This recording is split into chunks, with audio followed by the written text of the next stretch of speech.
Hey, everybody, this is Dr. Doug Smith. It's time for our Monday through Thursday 2:30 podcast, where you're going to hear the truth about what actually happened in the opioid crisis. This is where you're going to hear the science. The DEA allowed the opioid crisis. The DEA allowed the 3 million pounds of narcotic raw material into the country, and the DEA allowed the increase in the oxycodone annual production quotas. The DEA allowed both of those. Both those were done by the same man, that man's name being Joseph Ranazzini. Joseph Ranazzini did a good job of hiding the facts. So Johnson & Johnson was able to bring in 3 million pounds of narcotic raw material, turn it into 1 million kilos of oxycodone, and sell it to Purdue Pharma to make OxyContin. If we're going to make statements like that, we're going to back it up. Okay, so look at the screen in front of you. There on the left, that was our DEA consultant, Mr. Lou Fisher. We have sat down with an expert, a gentleman who did 31 years in his career with the DEA, trained as a pharmacist. We have gone over these questions with our own DEA consultant. So when we say that Joseph Ranazzini most likely was accepting bribes, that comes directly from Mr. Lou Fisher. Lou Fisher said, I don't see any way this man could have done what he did to this country unless there was money involved. It just doesn't make sense otherwise. We talk about the 3 million pounds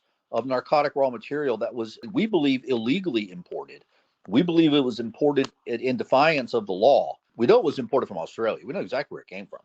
It came from the island of Tasmania. And Sunday, we actually showed you the Federal Register is the daily diary of the federal government. And we showed you in the Federal Register where we got the estimates of 3 million pounds. We pulled that right out of the Federal Register from something that had been put into the Federal Register by Mr. Joseph Ranazzini. We showed you the law. It says 80% of the narcotic raw material that comes into the United States will come from Turkey and India. Australia wasn't on that list of the 80%. The way they got around the law, genetically modifying the poppy plant so that it makes a compound called thebaine and doesn't make morphine. The name of the project was Norman for no morphine. And that's how they got around the 80-20 rule, because the DEA had used weight of morphine for enforcing the rule. But that's not what the law says. The law says nothing about morphine. The law says nothing about thebaine. That's why we say we think the 3 million pounds came into the country illegally. And it was clearly medically unnecessary narcotic raw material that was turned into what we believe was about 1 million kilos of oxycodone. Now, where do we get that number 1 million kilos?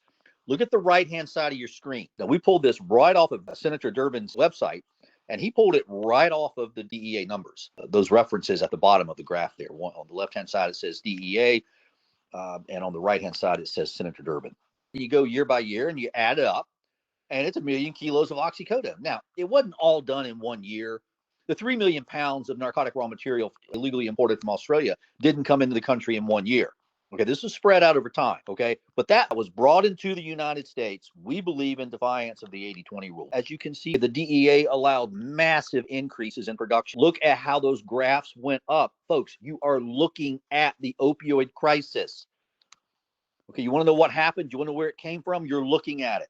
1 million kilos of medically unnecessary oxycodone, some hydrocodone. We really don't know the full amounts. And then since it was medically unnecessary, it ended up on the street. Where do you think it was going to go?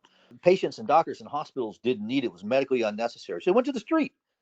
It went to the street, and it drove the opioid crisis. The bottom line is, and this is what our DEA consultant said, this was just a scheme to make money.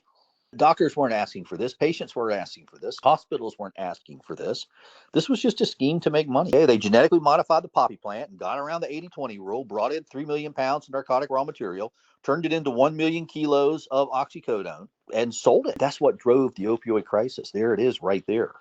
The whole purpose of the 80-20 rule was that we never had any medically unnecessary narcotic raw material in this country. That's what the 80-20 rule is about.